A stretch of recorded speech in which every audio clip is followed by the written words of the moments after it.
ways to cut square-shaped grooves in wood, and we've probably all tried most of them. You can use a dado stack and a table saw, or if you're feeling particularly boisterous, you could try it on a radial arm saw, although I really can't with good conscience recommend that. I don't think it's very safe. I've used a router a lot, and that actually works pretty good. For this particular project, I've decided to use the router table. I have a lot to cut, and I think it's going to be a little bit faster, and I think I'll be able to get a higher degree of repetitiveness and accuracy by doing it at the table. So we'll get started. I'll show you how I've set it up and done a test cut, and we'll get going. What's the difference, by the way, in a rabbet and a dado and a groove? Well, a rabbet is a two-sided cutout rather than a three-sided cutout like a U-shape in the wood. It's a two-sided cutout, therefore it's typically on the edge of a board. So that's a rabbet. A dado and a groove are basically the same thing, but historically a groove has run with the grain and dado has run across the grain. Since we're doing plywood, we'll just call it all dados or grooves or something. All right. Okay, to cut the rabbet along the bottom edge, top edge, and along the back of the side pieces, I'm using a 3/4, well, it's not really a 3/4 inch, it's an undersized 3/4 inch bit. These are advertised as made for plywood or sized for plywood. My experience has been that these are typically not correct. The bits are, but the plywood isn't. It's kind of all over the place. I got lucky this time and cut a groove with this, and the plywood fit pretty well. So I got lucky, and I'm going to be able to use this, but not to fret. If you do this and the bit doesn't fit perfectly in a test groove, just use a smaller bit. Use a 1/2 inch bit, and then run your first pass, and then just inch your fence back a little bit and widen it until you get a perfect fit. This one happened to be right on, so kind of lucky here. Now I've closed up the gap in the fence as tightly as I could. Not that it really matters a whole lot, but it helps with the dust extraction. And I've set the height of this at 1/4 inch, which is plenty deep for these rabbets, dados, and grooves that I'm going to be cutting for this particular build of these cabinets. I'm cutting the grooves in the bottom of the board first. I want to check everything and make sure I'm doing as good a job as possible. And if I have a slight mess up, shouldn't be an issue because it'll be on the bottom and won't be showing. Not that any of these will necessarily be showing. So let's take a cut and see how it works.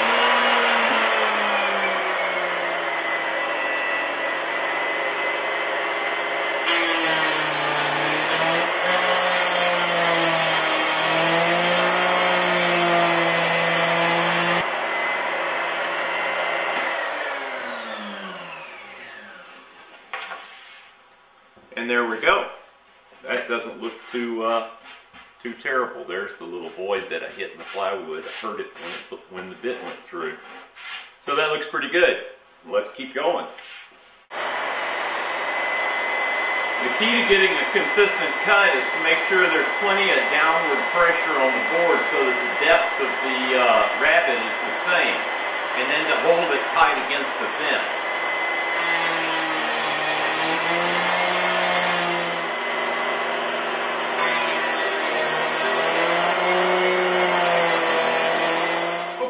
Up till now, these pieces have been almost reversible end for end because I've just cut a rabbet in both the top and the bottom of the side pieces, and they're the same size. But now I've got to cut a rabbet for the back, and at that point the pieces are no longer reversible. So it's time to use my trusty chalk here and start marking.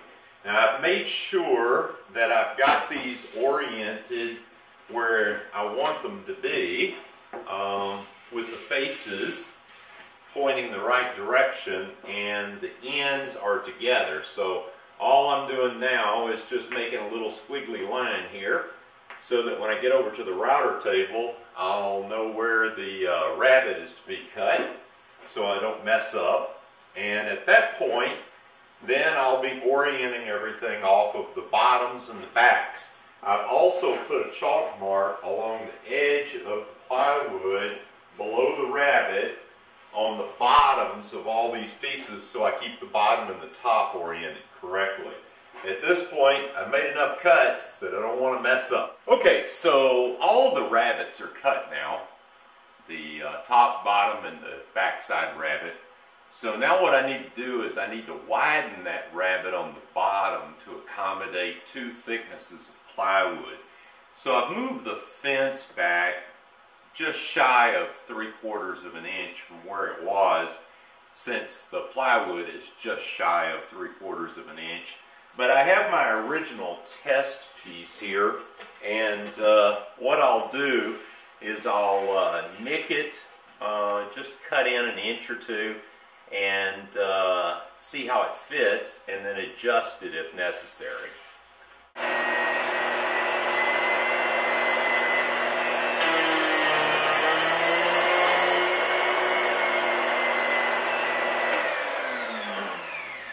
Okay, it turns out it was really more like the 5th time when I finally got this exactly like I wanted it.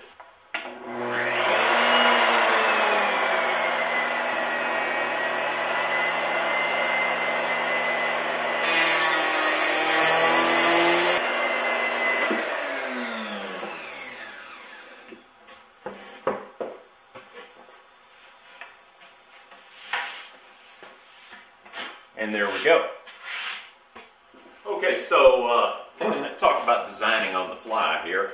The next dado to cut is for a divider to go across the middle of the cabinet or thereabouts.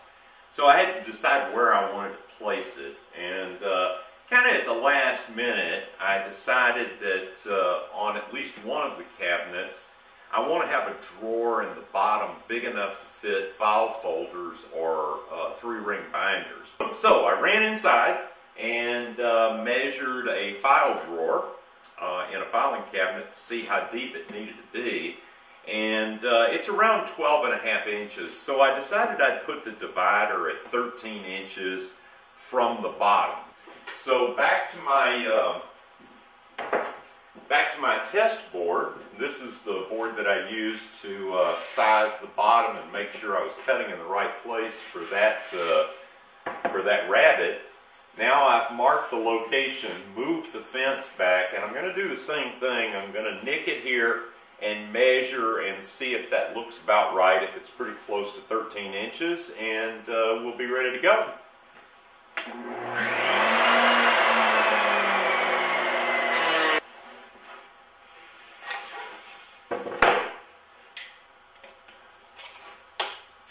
And 13 inches right on the nose. So I'm going to cut those grooves in the 4 boards, making sure I orient the bottom to the fence on every one, and then all the dados, grooves, and rabbets are cut, and we're ready to mock up an assembly. Bottom edge to the fence, right? Okay, I think that'll do it.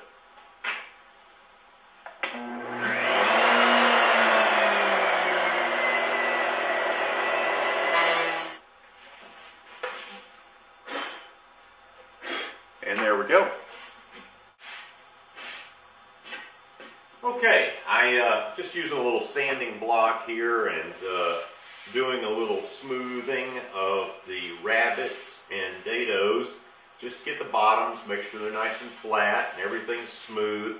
I've also found that if you just real lightly, just barely ease the edges in these dados, and I mean just barely, it's not even enough to see, but it'll really help when assembling. It'll keep, like if you assemble and then disassemble, there's less chance of pulling a splinter out on this plywood. Okay, I put a big piece of MDF on top of my bench. I do that for a couple of reasons. It's kind of a sacrificial thing. If I get some glue on there, it's no big deal. A little harder to clean off my bench.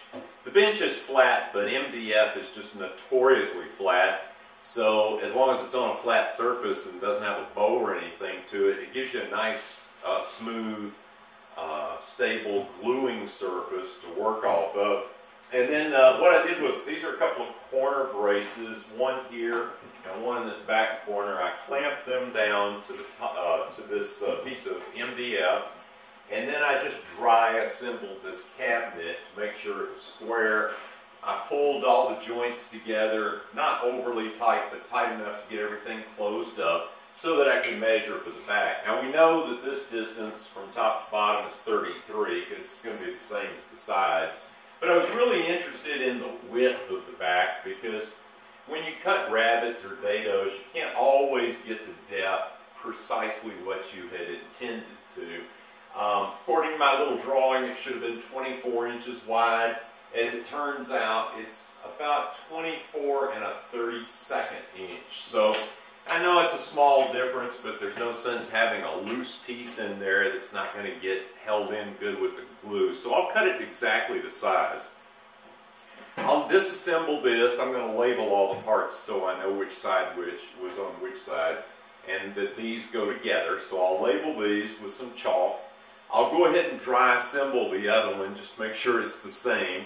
I'll cut out the two back pieces and we're ready to glue up. Thanks for watching. See you in the next video.